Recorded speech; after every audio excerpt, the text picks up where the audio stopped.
Hi, my name's Phil. I like talking about politics, and it looks like we're going to have to start getting serious about discussing the consequences of the anti-immigration feeling that now seems to be bedded into British politics. So let's begin with population. We've had an effectively negative birth rate for a long time now, and we're literally just a few years away from having more people die per year than born, which means our workforce will get smaller. Our retired population will get bigger, which is economically impossible to sustain without something big happening. Immigration is usually the answer, but immigration is now a dirty word. Those shouting loudest about dropping immigration say we compensate by having more babies. Now, I'll probably discuss some of the ulterior motives behind the call for more babies in another video, because this is going to last long enough as it is. But for now, let's look at the underlying issues with calls to procreate more in order to reduce reliance on immigration without having to consider the murkier reasons behind it just yet, because there are some people without ulterior motives who also think having more babies is the answer. But first, for daily news and politics, please click the subscribe button to stay notified. So the UK is running out of people. I mean, not in the way you might think. The streets still feel crowded. Our cities are growing. The population is actually projected to hit 70 million very soon. But underneath that figure, you've got a demographic time bomb ticking. Sometime, I think round about the end of this parliament, we're going to get a profound shift. For the first time, deaths in the UK, or at least the first time for a long time, deaths in the UK are expected to permanently outpace births. You know, the engine of our society, people, is sputtering. The official fertility rate in England and Wales has already fallen to 1.44 children per woman, which is the lowest level since records began in 1938. Now, that is below the 2.1 that's needed to keep the population stable. We're told that to save our economy, we need more babies. But what if the policies designed to create a baby boom, which by the way haven't worked, are actually a trap if they did work? What if the so-called solutions are about to create an economic disaster for an entire generation, making the problem catastrophically worse? So what's actually going to happen? Well, for decades, the UK has been in what you might call a demographic sweet spot. Even though our birth rate has been below that 2.1 replacement level since the 1970s, two things have kept the country growing. We've been living and working longer because the age of retirement has been going up. And we've had steady immigration. Now, those safety nets are now starting to fray. The huge post-war baby boomer generation is now entering old age. It's retiring. As they do, the number of deaths each year inevitably climbs.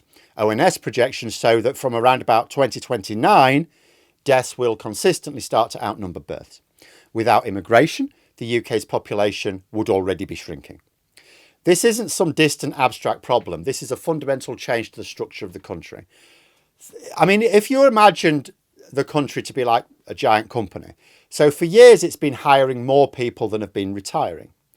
So it's been able to grow as a company. Now the number of retirees is starting to overwhelm the number of new starters, and that has immense consequences for the national balance sheet. The problem is made worse by a social shift. The decision to have children is being delayed, and ultimately families are getting smaller. This is a consequence of our economic system. When people are asked what would encourage them to have more kids, the number one answer isn't give us money, it's affordable housing and childcare. When the average house costs 8.3 times the median annual wage, and it was 3.5 times in 1997, you can start to see the problem. We are in unprecedented territory, facing a future where fewer and fewer young people are being born into one of the most expensive countries in the world. So why does any of this matter? The answer boils down to a simple, fairly brutal concept, the dependency ratio. So that is the number of dependents, which is children and pensioners, for every 100 people of working age. Right now, for every 100 workers, there are 58 dependents. But as the population pyramid inverts, with a growing number of older people and a shrinking base of younger workers, the ratio is set to climb. By 2072, it's projected that 1 in 4 people in the UK will be over 65, a jump from 1 in 5 in 2018. Imagine a household where the number of earners is reduced. Like, let's say you've got multiple wage earners in a household and you're all contributing to the bills. And then some people leave that household and not replaced. But the bills increase. That's the economic crisis that the UK has waiting for it. A smaller workforce means a smaller tax base because you've got fewer people paying the bulk of income tax, national insurance and VAT. Remember, pensioners do pay VAT and income tax, right? But they don't pay national insurance at all. National insurance is 15% of tax revenues. Pensioners don't pay it no matter what they earn. So imagine the number of pensioners increasing and therefore the number of people eligible for national insurance increasing. So the number of workers, which is now getting smaller, who have to pay that tax, is reducing. So what's going to happen, right? At the exact same time, the demands on the state are set to explode. An older population means significantly more healthcare costs. The cost of state pensions balloons. The strain on the NHS and social care, already at breaking point. Like, you know, the government's supposed to be coming up with a social care plan. I mean, it's just getting harder and harder to come up with one, though. Just unsustainable. To balance the books, future governments will face the usual menu of choices: slash public services, raise taxes to even higher levels, borrow more money, or just keep pushing the state pension age higher and higher. There are some other options. Some of them would be resisted by key voters. I don't think a lot of people would be in favour of the Logan's Run option, for example. So what tends to happen is governments get elected on promises of like cutting, because they're always asked, oh, what are you going to do about this problem then? Oh, we'll cut waste, or other unicorn policies, but end up going for one of those four options when pushed. There's just no honest debate about this in the country, which means there's a very low chance of producing a rational solution, which can enjoy the essential cross-party support to make it viable. Because whatever we do to deal with this, we're going to need to consistently apply that solution for many years, which means across different governments. And with our increasingly fragmented politics now, we could end up in a situation where governments change every election, throwing the previous government's policies into full reverse each time, and the country as a whole just treads water as the tsunami approaches. What we need is a serious national conversation about the problems we're facing, broad agreement about what we should do about it, get consensus, because the whole country needs to be behind it. And this is not happening. For decades, politicians have used immigration as a release valve. Migrants, you know, are working age, which means they've already been educated. You don't have to pay for that. They don't get ill or injured very often, so it doesn't cost as much in healthcare. They're paying their taxes. They're actually paying more in taxes than a British worker on the same wage. So they prop up our public finances and the staff, of course, essential services like the NHS. Around 1 in 5 staff in the NHS are from overseas. But relying on immigration to plug the gap is becoming more and more politically contentious, and it doesn't solve the underlying issue of a society that isn't replenishing itself. From 2029, ONS forecasts suggest that all of the UK's population growth will come from migration because deaths of people born in this country will overtake births, which is not sustainable. And, you know, it's a plaster on a demographic wound that gets deeper every year. Nigel Farage's plan is to rapidly reduce the number of workers in the country. So the cliff edge will arrive even sooner if he gets his way. Faced with this alarming picture, a seemingly obvious solution pops up. Oh, we'll just have more babies. And so you hear talk of pro-baby policies. Politicians in various countries have started floating ideas because they've all got the same thing. This is not a uniquely UK problem. This is every advanced economy, right? And they've ideas from expanding childcare subsidies to offering generous tax breaks for married couples. You know, Hungary, the USA, Italy, they've rolled out like baby bonuses, cash incentives basically to try and boost birth rates. On the surface, you go, okay, well, that makes sense. If the problem is a lack of children, let's just pay people to have children. But this is where the cure could be worse than the disease. This is the trap. You throw money at the problem without fixing the structural issues that made having children unaffordable in the first place. Because you notice what none of them are doing is going, let's make houses a lot cheaper, or let's have state-provided childcare. Recipe for disaster. The cost of raising a child to 18 in the UK is estimated to be an average of £260,000. Childcare costs, despite recent government subsidies, remain a crushing burden for many. And the housing crisis locks millions out of the stability needed to consider starting a family.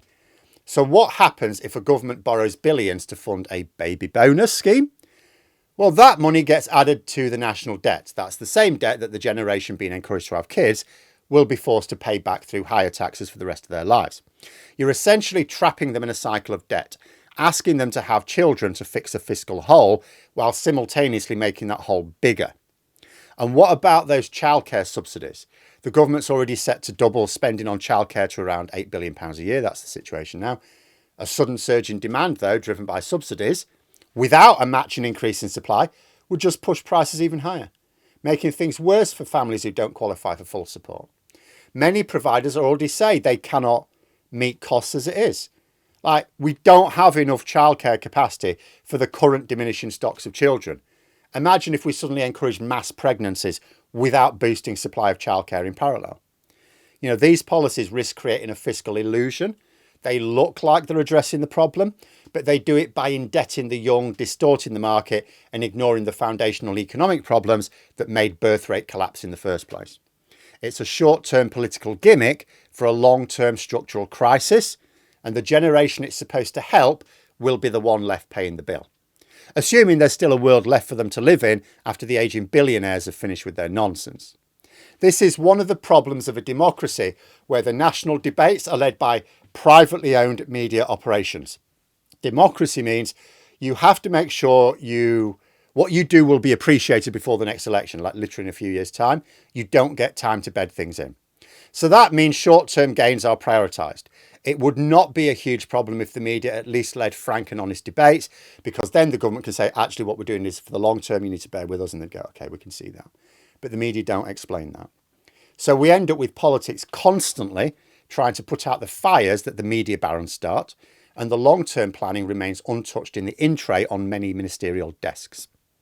So if baby bonuses are a trap, what is the answer? There isn't an easy answer. We are in uncharted waters. A falling birth rate might not be a complete disaster. Some argue it could eventually lead to higher productivity, less pressure on housing and public services. But that is decades in the future, and the transition will be brutal. The economic model of the 20th century, built on a constantly growing population, is breaking down. We can't import a new workforce because a lot of people are against that.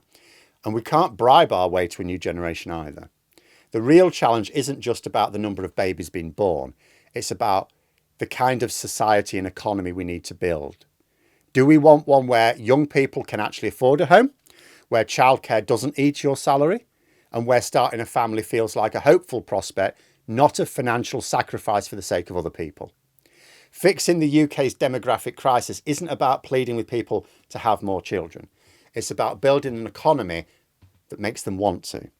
That means a radical long-term focus on the things that actually matter: affordable housing, accessible childcare, and secure, well-paid work. It means moving beyond short-term political gimmicks and finally tackling the hard structural reforms we've been putting off for decades. This is a crisis that is going to define Britain's future for the next 50 years. It will reshape our economy, our public services, our sense of national identity. And right now, the people leading what little debate there is are the ones who throw out the easy answers, which don't stand up to even the weakest scrutiny. But the public are unaware because nobody is providing that scrutiny at the national level. But let me know what you think in the comments below. For more content, you could subscribe to the channel or even join for access to streams and behind the scenes updates. Thanks for watching, and until next time, I'll see you later.